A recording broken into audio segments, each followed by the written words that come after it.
Welcome back to the beginning of a new week. We are out in the garden and I will walk around and let you know what's been going on. It's definitely sweater weather here in the southwest of France. So we received our last 3 stairs of firewood and we are officially stocked for the winter, which is definitely a good thing. We finally got approval for the solar battery upgrade. So we're gonna start getting the cabinets installed in the utility room. This week, I cut down all of the dead flowers and foliage, which kind of makes it feel like the party's over and everyone's gone home. But realistically, we're just taking a break. And it's a lot cleaner. So hopefully our winters aren't too bad. And I've gone ahead and put the mulch sweaters on, and my dahlia tubers will survive till the spring. I swear, the number of times I've nearly poked my eye out on this thing, I really have to fix it. Yes, this was a super cheap arch that, to be honest, lasted like 2 years. So I can't be too disappointed. But with our wind, it officially bit the dust. I have this kind of wonky little bar here to help kind of keep this side sort of upright. But yeah, it finally gave up the ghost, and I'm gonna have to do something about that, but I'm not sure what I'm gonna do yet. Okay, so this project, which is harvesting my mulch, has been put on hold, and I actually completely forgot about some of my perennial leeks and some of my elephant garlic. So I did manage to get perennial leeks put in there. I have more perennial leeks here. I have elephant garlic here, and if I walk up the way,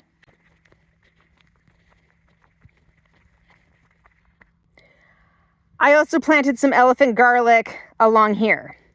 So ideally that would have been done weeks ago, but I figure better late than never, and hopefully that's true and they will come up in the spring, but we'll see. Over here, I finally got around to harvesting my yacon. So it is empty. I will throw in some photos of the crowns that I'm gonna save for next year and the roots, which we can eat.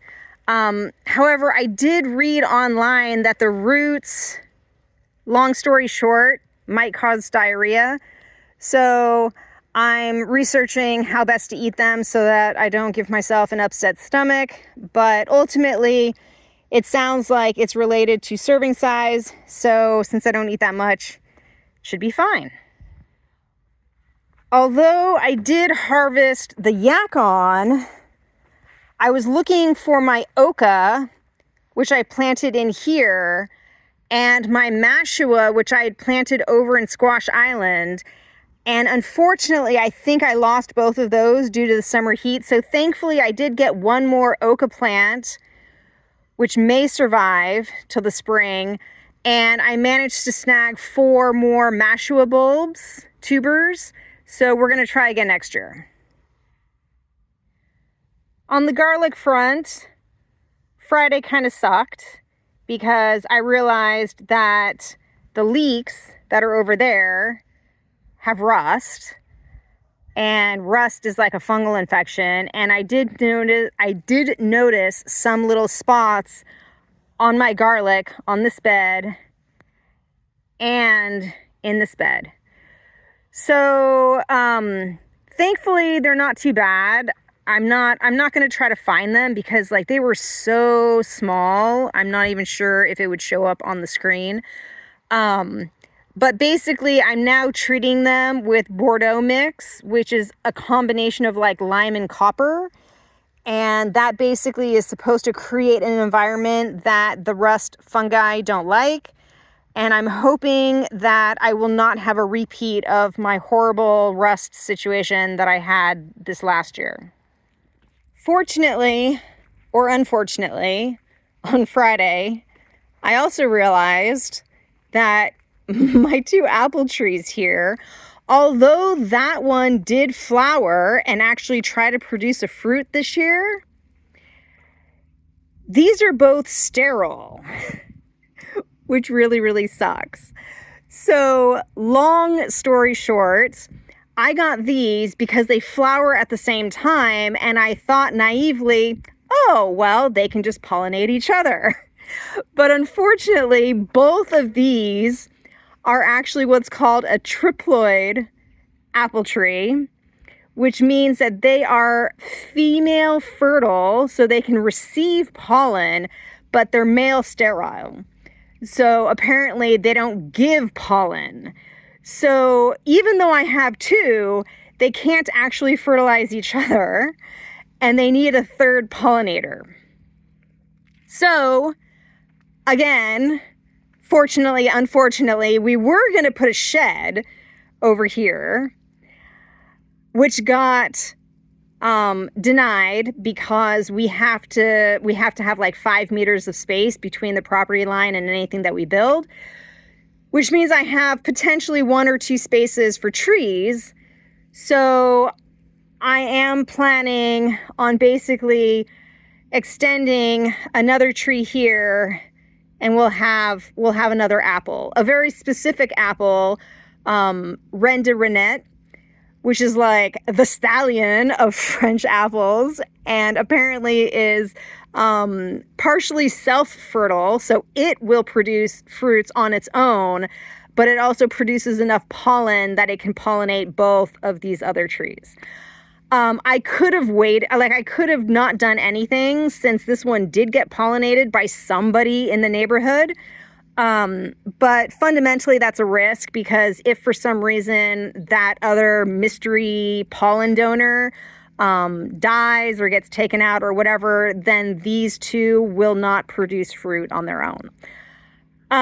So the good thing is that it's winter time and it's the perfect time to get a bare root tree. So I will be ordering another bare root apple to put there, and we'll have 3 apples, which basically means I'm making tons of cider or apple wine or apple pies, or I don't know, but I'm making something.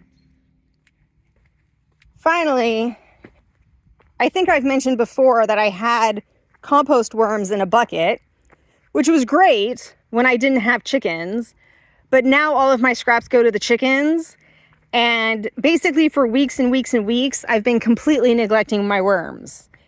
So I finally made the choice to go ahead and release my worms. So I've released them here, and I've released some up there, and I released some here.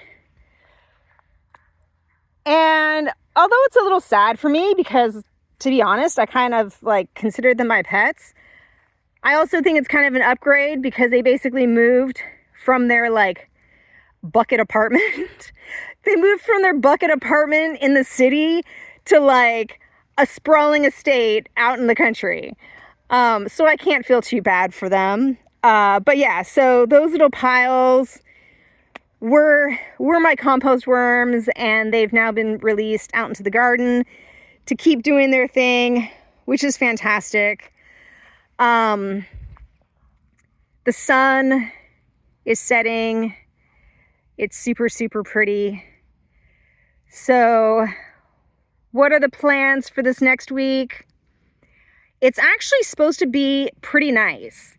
So one of the things that I've been doing is I actually reset up the hedgehog feeders. Well, I reset up a hedgehog feeder, just in case the hedgies wake up during these kind of warmer weeks that we've been having. And that way they'll have some food. My asparagus patch here is very, very brown. So I think that is finally ready to be cut down and composted.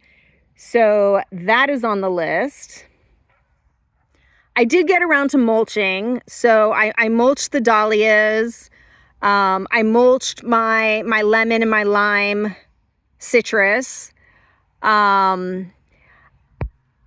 I've moved a bunch of things down to the corner there. I'll throw in a picture. Those are all the things that are kind of sensitive to cold weather. And my idea is that way I can go ahead and put a blankie over them if needed. Unfortunately, I think I mentioned that we were going to put a greenhouse here. And so far, the initial response was a rejection, which is really disappointing. And the reason why is because apparently it's an annex. And here in our area, at least, an annex cannot be attached to the house. So we talked to Francis's stepdad, who has a lot of building experience, and he gave us some suggestions. So Francis did mention that he's going to try to meet with our village mayor to see what our options might be for a greenhouse, but it's possible that that's not going to happen. If we can't put the greenhouse next to the house, the other option is potentially putting it up in this space. Fundamentally, it's not ideal, but it is a possibility that we are currently evaluating. So all that being said, I honestly don't know what all I'm going to be doing this week. So we'll just kind of see what happens. It sort of depends on the weather and the rain, but it's taken long enough that we actually have a really, really, really beautiful sunset. So I will leave you with the sunset over the garden. I hope you had a good one, and I will see you next week. Bye.